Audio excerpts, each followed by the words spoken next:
이준석 국민의힘 대표 당원권 정지 6개월 처분을 받은 이후에 이준석 대표 본인은 당초 예상과 달리 일단 잠행을 하고 있습니다. 곧 이 모습을 드러내서 여러 가지 액션을 취할 텐데 일단 잠행을 하고 있는 사이에 포스트 이준석 이 체제에 대해서 권성동 대표 직무대행 체제로 빠르게 지금 정리가 되고 있습니다. 원래는 이준석이 자진 사퇴를 해서 본인이 당원권 정지 6개월을 받았기 때문에 그 책임을 지고 자진 사퇴를 해서 뭐 비대위가 들어서거나 아니면 조기 전당대회가 열리거나 이런 여러 가지 시나리오들이 있었는데 그 시나리오들보다 지금 권성동 직무대행 체제 6개월을 하고 이준석에게 다시 당대표 자리를 넘겨주는 당원권 정지 6개월을 받았기 때문에 6개월 있으면 당원권이 회복이 되니 그때 다시 이준석에게 넘겨주는 그런 쪽으로 지금 분위기를 권성동 대행이 몰아가고 있습니다. 그렇게 되면은 이준석은 6개월 후에 아직 본인의 대표 임기가 11개월 남았으니 5개월 동안 더 당대표를 하겠죠. 6개월 동안 뭐 어떤 행동을 할지는 모르지만은 일단 어쨌든 이런 식으로 가면은 6개월 후에 이준석은 다시 또 당대표가 되는 겁니다. 그러면 과연 그 이후에 과연 분란이 없을까? 더 심각해질 수가 있죠. 6개월 동안 본인은 일을 갈 테고 그리고 6개월 사이에 무슨 뭐 행정소송도 할 것이고 가처분 신청, 뭐 재심 신청 이런 것도 하겠죠. 하고 또 감정이 쌓인 상태에서 다시 당대표로 하면은 5개월 더 하지만은 또 그때 돼서 그 다음 또 전당대회 출마하겠다고 할 수도 있습니다. 그래서 두 번을 하겠다. 당대표 이렇게 할 수도 있죠. 뭐 당원 당규상으로 불가능한 일이 아닙니다. 거기다가 지금 이준석이 신규 당원 모집 뭐 이렇게 하고 나서는 것도 결국 그것까지 다 연대에 둔 것 아닌가 이렇게 내다보는 관측됐는데 권성동 원내대표 어쨌든 본인의 로드맵에 따른 것이다 이렇게 제가 아침에 분석을 해드렸습니다. 본인은 내년 4월까지 원내대표이기 때문에 조기 전당대회가 열려도 어차피 본인은 출마하지 못합니다. 그리고 본인이 6개월 내년 6월까지 그 사이에 안에 6개월 동안 사실상의 당대표 권한을 가지고 당협위원장 지금 한 20% 정도 지금 물갈이하게 돼 있죠. 그게 자기 사람들 심고 그 다음에 그래서 자기 기반을 탄탄히 해서 나중에 이준석에게 일단 물려주고 그 다음에 내년 6월 전당대회에서 당권을 잡으면 2년짜리 당대표니까는 내후년에 총선 공천권까지 확보할 수 있다. 이런 로드맵을 그리면서 지금 여론을 그쪽으로 몰아갑니다. 오늘 최고위원회의 있었고 권성동이 주재했죠. 그 다음에 초선 의원 모임, 그 다음 재선 의원 모임 이렇게 쭉 있고 3선 의원, 중진 의원 모임도 있는데 이것도 권성동이 사실상 주재를 했습니다. 여기서 일단 이준석에게는 윤리위 결정 받아들여라 이렇게 촉구를 하면서 그 체제, 이후 체제를 권성동 직무대행 체제로 거의 추인을 하는 이런 분위기입니다. 그래서 그 결과를 놓고 각 선수별, 초선, 재선, 3선 이상 중진, 논의한 결과를 가지고 지금 3시부터 위원총회가 열리고 있는데, 위원총회에서 또 그런 결론이 나올 가능성이 높죠. 사전에 다 이렇게 이야기를 했기 때문에. 그러면 결국은 이준석 리스크를 잠깐 봉합시키는 겁니다. 이준석이 지금 다시 이야기를 하고, 저항을 하고 하면은 좀 시끄러워지니까 그냥 봉합시키는데 그것을 가장 정치적 로드맵에 딱 맞는 권성동이 주도를 하고 있는 것이죠. 그런데 과연 이런 구상이 그대로 흘러갈까? 결정적인 변수가 하나 있죠. 결정적인. 이준석의 지금 징계위에서 윤리위원회에서 징계받은 건 사법적으로 봐도 범법 혐의가 있습니다. 그래서 경찰이 수사를 하고 있죠. 경찰 수사가 속도가 상당히 빨라지는 것이 변수입니다. 정치권 안에서 아무리 그런 로드맵을 짜고 구상을 해도 경찰에서 이준석에 대한 사법 처리가 시작이 된다면 그것은 다 한 방에 물거품이 될 수가 있죠. 일단 오늘 권성동 최고위원회의를 열었습니다. 그래서 일단은 이준석에게 수용을 하라 이런 메시지를 보냅니다. 지난 대선과 지방선거 승리는 당의 승리이자 국민의 승리다. 특정인의 인기나 개인기만으로 이뤄낸 것이 아니다. 이렇게 이준석에게 진짓 타이드죠. 그러면서 윤리위는 독립기구로서 당 대표를 할지라도 그 결정을 존중하고 수용해야 한다. 윤리위 결정 수용하라. 이렇게 메시지를 냈는데 그 다음에 쭉 하는 말들을 자세히 뜯어보면 한마디로 이겁니다.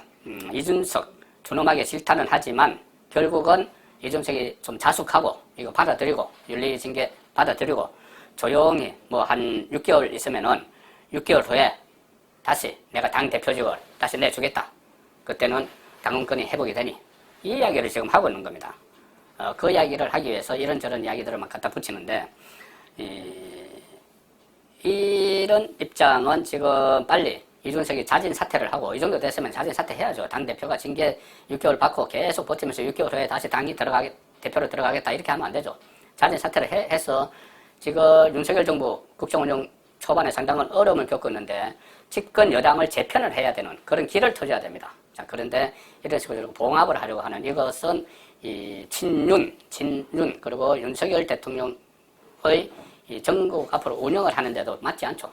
빨리 이준석이 자진 사퇴를 하고 새로운 지도 체제를 만들어야 되는데 자 지금 그냥 허지부지 이렇게 어떻게 끌고 가보겠다는 겁니다. 각자 본인들이 편리한 대로. 자 그래서 이 친윤 조기 전대를 강조하는 친윤 진영과 권성동의 주장은 좀 결이 다릅니다. 물론 권성동은 이렇게 이야기합니다. 나라에 헌법이 있고 당에는 당헌 당규가 있다.